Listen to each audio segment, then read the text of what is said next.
Mary on Across, Apleradio, Omegaverse. Por el autor, Monoquilisde. Capítulo 2. Por las oscuras avenidas y hacia las estrellas. Los exterminios eran inevitables. Una vez al año, el cielo abría sus puertas y lanzaba sobre el infierno una lluvia de ángeles exterminadores con un solo propósito: purgar. La mayoría de los demonios se escondían, otros luchaban en masa. Alastor, en cambio, siempre había encontrado en esas jornadas un espectáculo sangriento que le permitía medir sus fuerzas. Hasta que uno de esos días casi se convirtió en el último. Fue emboscado por los secuaces de Vox en plena refriega. El miserable no solía presentarse en persona. Un error de cálculo, quizá una trampa demasiado obvia que subestimó, lo dejó cara a cara con un exterminador. El choque fue brutal. Su voz de Omega apenas consiguió distraer a los ángeles alfas más jóvenes, pero contra los superiores no sirvió de nada. El acero angelical atravesó su carne y la corrupción llegó hasta adentro.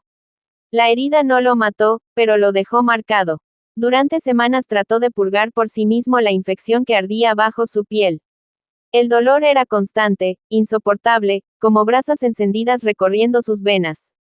Finalmente, comprendió que no podía continuar con su vida habitual y se retiró. Por primera vez en décadas, Alastor desapareció de la vida pública del infierno.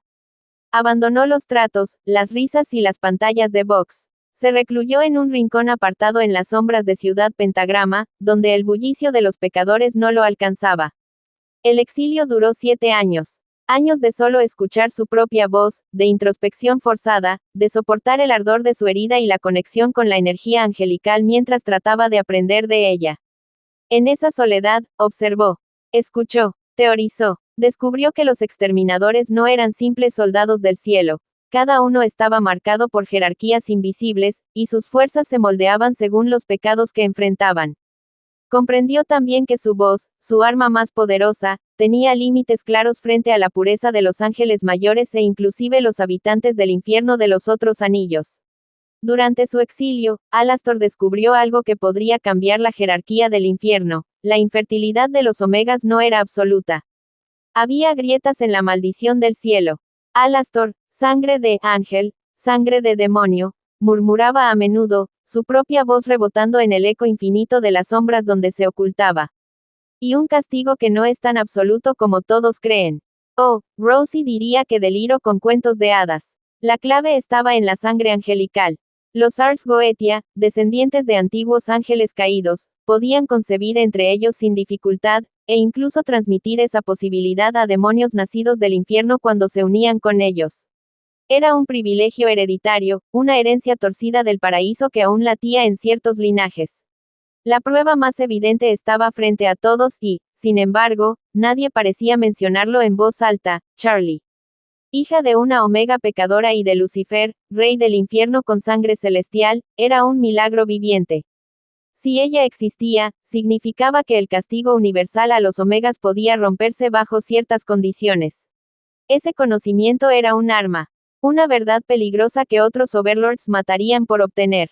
Alastor pensó en Cestial, el omega de poder ancestral que había caído rendido ante Carmilla Carmine.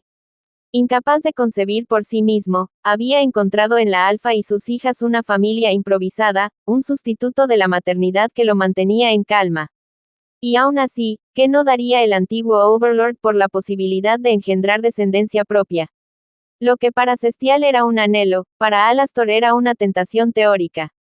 Él no deseaba cachorros, pero comprendía lo que significaba poseer la fórmula para conseguirlos: poder absoluto sobre los deseos más primitivos de su especie. El pensamiento lo obsesionó, y cuando finalmente volvió al mundo, más delgado, más afilado y con el veneno angelical domado en su cuerpo, lo hizo con una idea fija: encontrar respuestas. Veía al infierno distinto, como un tablero de ajedrez en el que esa información secreta podía mover piezas más poderosas que cualquier contrato de alma. Y entonces la vio, la princesa Charlie, fracasando en directo en sus intentos de redención, convertida en blanco de burlas en la televisión infernal. Alastor sonrió. No buscaba redención, ni un hotel, ni siquiera compañía. Buscaba respuestas, y en la sangre de esa joven princesa tal vez se escondía la clave que el cielo había tratado de negarles desde el principio. El día que tocó la puerta del hotel, Alastor lo hizo con una sonrisa encantadora y un interés que nadie sospechaba. No buscaba redención ni creía en los sueños ingenuos de Charlie, lo que deseaba eran respuestas. Pero con el tiempo, lo que encontró fue algo que no esperaba. Charlie era distinta. Había algo en ella que lo atraía más allá de su sangre angelical, su ternura obstinada, su fe incorruptible, su sonrisa ingenua frente a un mundo que se burlaba de ella. Alastor, que se había cansado de todo y de todos, descubrió que disfrutaba cuidarla. Empezó como un juego, observar cómo lidiaba con pecadores indomables, cómo se aferraba a una misión imposible. Pero poco a poco, el siervo Overlord se descubrió actuando como guardián. Charlie, gracias por protegerme, Alastor. No tienes por qué hacerlo, le dijo un día, con esa mirada luminosa, luego de haberse comido un par de pecadores que amenazaron con quemar el edificio entero. Alastor, oh, querida, rió él suavemente, limpiándose recatadamente la comisura de los labios con un pañuelo, es mi diversión favorita. ¿Quién querría ver marchitarse una flor tan obstinada?